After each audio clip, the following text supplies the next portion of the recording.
The following program was produced by an independent community producer. The opinions expressed do not necessarily reflect those of the ECAT staff or board of directors. Good morning, good afternoon, good evening, good night. It's the Ron Van Dam Show. Hold on tight, things can get a bit weird, if you like that sort of thing. Hey, welcome to the... Hey, welcome to the program. You. Welcome to the program. Not you. You. How are you doing? This is the Ron Van Dam Show. Guess which one I am. That's right. You got him. You got it, baby. I do this once a week from this studio. Otherwise, I'm doing this every weekday of my life for the past 30 years. What's wrong with me? I don't know. What have you been doing? That's also strange, okay? Now that we got ourselves settled, this is a half-hour program, so it shouldn't be of any consequence to you time-wise. If you have a dental appointment, I would cancel it, just because. I go to the dentist once. I went to the dentist once. I go to the dentist once a year, and my dentist and I don't get along. We have a relationship based on absolutely nothing. We have a relationship based on yelling at me because I don't floss enough. That's our relationship. We talk about nothing else. And I know we don't get along because it's a deeper-seated problem than that. But that's what we do. I have an oral hygienist who comes in before the dentist makes his dramatic appearance into my life once a year. I have an oral hygienist. I call her the tooth scraper. Her job is to come in with a construction team, put orange cones in my mouth, and go to work, start scraping and drilling and paving and whatever they do in there. I don't want to know. I don't want to know what you're doing in there. My immediate reaction is, hey, what are you doing in my mouth? But then I realize that's what they're supposed to do.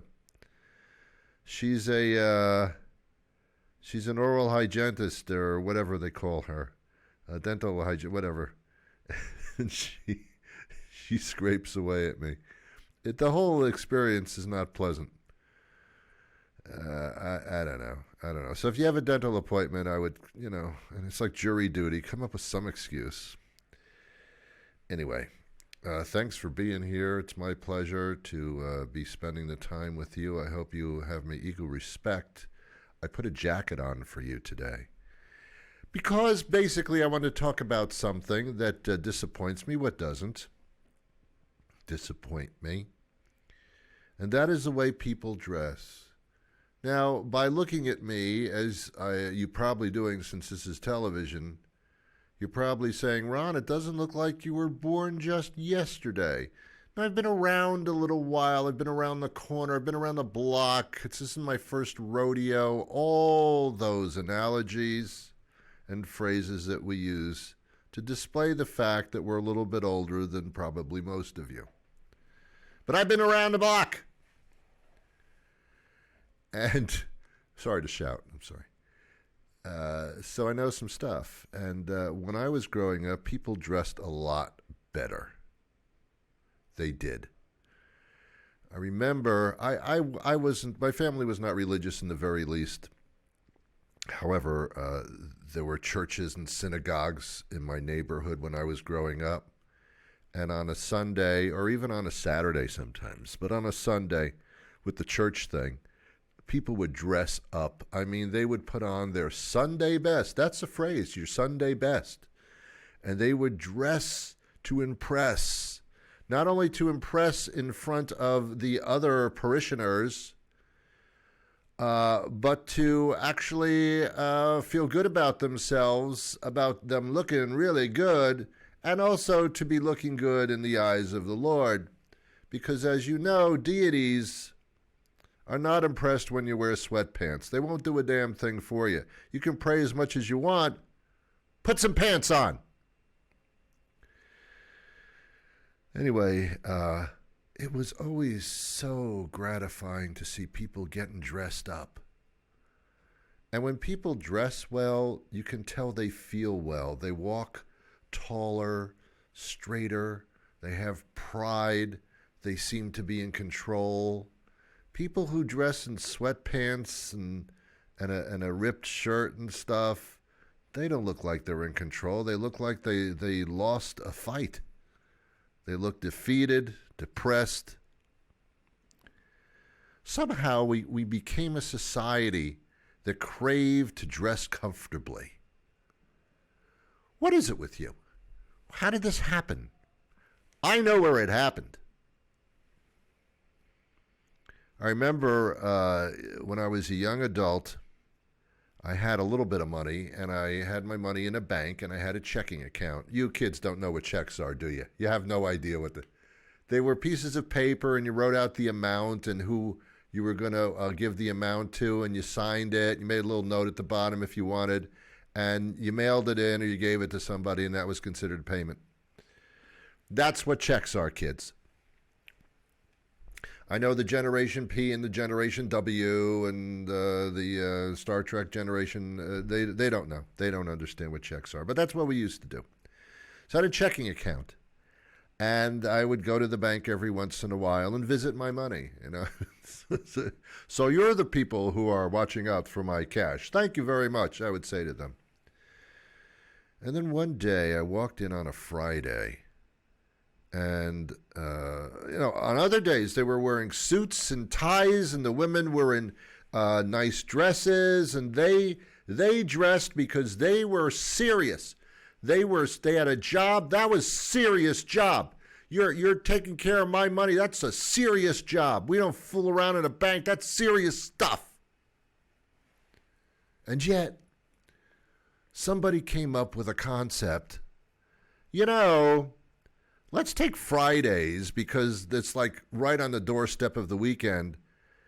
And let's not give a crap. I mean, let's call it Casual Fridays. That doesn't even rhyme. But let's call it that. Let's call it Casual Fridays, which means you still have to look good, but not that good. I want the public to feel like the people that are handling their money in this bank are just like they are. I don't want you to be like I am. That's why I'm putting the money there. If you were like I am, I would just keep the money in my house. And then this became a thing. Then it became Casual Thursday, and Casual Wednesday, and Casual Tuesday, and Casual Monday. I think I've covered all the days of the week. Weekdays, I should say. And then I started seeing American life degrade itself into not being able to survive unless they were comfortable. I can't live if I'm not comfortable. So people stopped dressing going to work, stopped wearing good clothes. This is signified by the ripped jean look. You familiar with this? You buy the jeans pre-ripped in the factory. How do you know the difference between ripped jeans and jeans that are already ripped? There is no difference. I fell down and my knee is bleeding and my jeans are ripped. Perfect. Now you look presentable. What are you doing? It's a style. It used to be a style with the teenagers because they wanted to be a little bit different, so they figured, I'll destroy my clothes. Okay. Then it became a fashion to the point where models and middle-aged adults would rip their jeans on purpose or buy them pre-ripped. It doesn't stop there. It also went to the furniture industry. Oh, yeah, I don't get this at all. You buy a nice piece of furniture. You put it in your house. Your dog scratches it up. It gets full of stains. Oh, no, we can't have nice things. We have to replace this piece of furniture, the table. It's all ruined. No, it's not ruined. It's distressed. What? It's distressed. What do you mean? Now you can go into a store and you can buy a table that looks like the dog already scratched it up and there's stains all over it. Ooh, I want that. It's distressed furniture. What do I want distressed furniture in my house for? 'Cause it's a thing. Distressed furniture. Sit down at my distressed table on my distressed chair in your distressed jeans. Why would you do that? Because I'm distressed. I don't understand. I just don't understand. And people who didn't live within a certain time period usually don't understand what happened. What happened? I went to bed one night, woke up in the morning, everything's distressed, and everybody's casual. Nobody dresses up for anything anymore, at all. And it's frightening. It's really frightening. I remember watching episodes of Leave It to Beaver. Again, millennials, this has nothing to do with outdoorsmen and hunting for beavers, or the other kind of beaver that I can't talk about on the air. It has nothing to do with that. There was a show, Leave It to Beaver. It was black and white television back in the late 50s, early 60s. It was the Cleaver family. One of the kids, there were two kids. There was Wally Cleaver and Beaver Cleaver. And Beaver's real name was Theodore. And you know that everybody named Theodore, to shorten it up, you say Beaver. I don't know where that came from. Nobody ever questioned that. The kid didn't have big teeth or anything like that. I have no idea why they called him Beaver. But anyway, and the parents were June and Ward. Nobody's named Ward ever, but on this show, the father was named Ward. I don't understand. Anyway, Ward every once in a while would take his kids to a baseball game. It was semi-professional baseball because they lived in Springfield. They never said the state, but it was Springfield, I believe, was the town. And Ward and the Beaver and Wally, to go to the game, they would put on a suit and tie to go to a baseball game. Excuse me, Ron? What? Yeah, a suit and a tie to go to a baseball game. Now, even I, at a young age, found that to be totally absurd. But that's what apparently they did. Men used to wear hats. In the winter, when they were dressing up in a suit, they would wear hats. And the only kind of hat that we see anymore are baseball caps. And some people can't even wear that properly. Some people wear the baseball caps backwards so that the peak of the cap is in the back of their head. From the front, it looks like they're wearing a yarmulke. From the back, I don't know what it looks like. See, they made the baseball caps to keep the sun out of your eyes with that extended part of the visor, and that would shield you from the sun when you were playing baseball, thus the concept. But again, Americans say, I'm too stupid for that. I'm going to wear the hat backwards. It's a thing. Oh, all these things. Where do all these things come from? What's wrong with us, you, I mean. I'm wearing a jacket, man. And whenever I wear a jacket, sports jacket, suit jacket, whenever I wear it, somebody always says, oh, you look nice. Oh, really? I see. Isn't that interesting? How you go out of your way to say that I look nice because I'm dressed a little bit better than you are in your ripped jeans. This country is just weird. We don't dress anymore. I've said this on the show a number of times. I will not go into Walmart well-dressed. They'll beat the crap out of me. That greeter at the door at Walmart, they're not there to say hello or to give you a cart. Their sole purpose is to make sure that you look like a slob.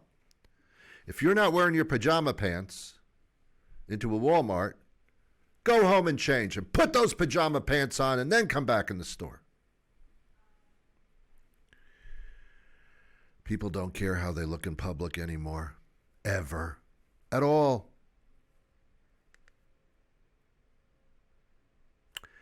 You know, in other countries, it's not like this. It's started to creep in a little bit because America is so influential. No matter what we do, we start influencing other places. In France, interesting place, been there, done that. They don't have a lot of clothes. They don't have big closets. Walk-in closet in France? Not really. No such thing. Unless you're really well off. But even then, I don't think so. They have little closets. And sometimes the closets are not even in the wall. They are bureaus that are against the wall. Wardrobe cabinets. So you can't have a lot of clothes. But they never did anyway. They have like 5 or 6 really good designer outfits, and they look awesome in them. Both men and women. They look awesome. And they wear their good clothes. That's cool. And when you're walking down the streets of Paris, yeah, you know, there's kids that don't dress well. But for the most part, people are looking good. It's a very attractive, well-dressed city. You go to England, different problem. Not a lot of clothes, and not because of that reason. It's just that they don't really care all that much. And I don't know why. I don't know what that is about England. They don't have a lot of clothes. They wear a lot of sweaters and coats. I don't know why, even when it's not chilly. And they don't seem to shower all that much. You know, Americans shower all the time. You get up in the morning, you get dressed, you're at work, you say, I got to go home. Why? Is something wrong at home? Oh, I have to shower. I have to go brush my teeth. Well, you know, we're very clean, but we dress really sloppy. In Europe, other way around. They dress really well, but they smell really bad. They do. They don't shower all that much. They wear their clothes until they can't wear that particular outfit anymore. They wear it until it smells. Then they launder it and they wear the other outfit. And that's about it. There's no such thing in Europe where people say, didn't you just wear that yesterday? They don't say that because they did. I'm exaggerating a teeny bit, but actually not that much. Americans are just bad dressers. There's no question about it. We're just bad at it. We can't even get our sizes right. Why is it when you go to the shoe store, if you wear a size 10, there are 2 boxes of shoes, 2 manufacturers, even the same manufacturer, and they both say size 10 on the box, but you put the shoes on, one pair doesn't fit. Why? Oh, that's size 10 for you, but not size 10 for you. That should be illegal. Shoes are a whole different thing, man. Shoes are a whole different thing. I don't want to get into it. But our clothes system is just really crazy. We just don't dress well at all. At all. Now we have designer athletic clothes, so you can wear sweatpants and sweatshirts out in public and be designer friendly. Oh, come on. You're wearing sweatpants. You're wearing a sweatshirt. Okay. All right, I don't want to get too crazy with this subject matter because I don't have that much time left. As a matter of fact, let's take a short commercial break. When we come back, I'll talk a little bit more to the point of ad nauseum. Sure, I like a good burger. But for me, sometimes the best part of the burger gets left on the grill. That's why I'm headed to Burger Guy to try their new Big Gristle Deluxe. A full half pound of hand-scraped grill-hardened gristle, machine pressed into a greasy patty, and smothered with Burger Guy's signature something like cheese sauce. And for a limited time, it's just $5.99 with a metric ton of fries and keg of soda. Sound good? Yeah, no kidding, huh? Hey, I'll see you at Burger Guy. For a limited time only at participating Burger Guy restaurants. Please consult with your physician before ingesting reconstituted beef byproducts such as gristle. Burger Guy something like cheese sauce has not been entirely approved for human consumption by the FDA. Okay. Let's see, where else shall I go here today? Well, as long as we're talking about Americans and just how we don't dress well at all. We just want to be casual. I don't care how I look anymore. I just want to be casual. I don't care. I don't care. As long as I feel comfortable and casual, I don't care. Try dressing well, and then you'll find that you have a different attitude. You feel different. You feel better. Give it a shot. See what happens. All right. I'm going to talk about hydration for a second, not from a medical point of view. I said stand of view. Not from a medical point of view, but from a medical stand of view. We overhydrate. We do. There was a point where no one was hydrated anymore. And it became a thing to hydrate yourself. Walk around with a water bottle 24 hours a day, and if you don't have the water bottle with you, you shall surely die. I mean, what is with the water bottles all of a sudden? Everybody's got to be hydrated 24/7. You took something and you overdid it. All we said was drink water during the course of the day here and there. Don't walk around with the water bottle all the time.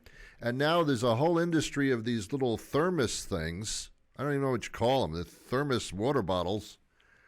And you fill it with ice and it stays cold all day. But you carry it around with you like you're, like a CPAP machine.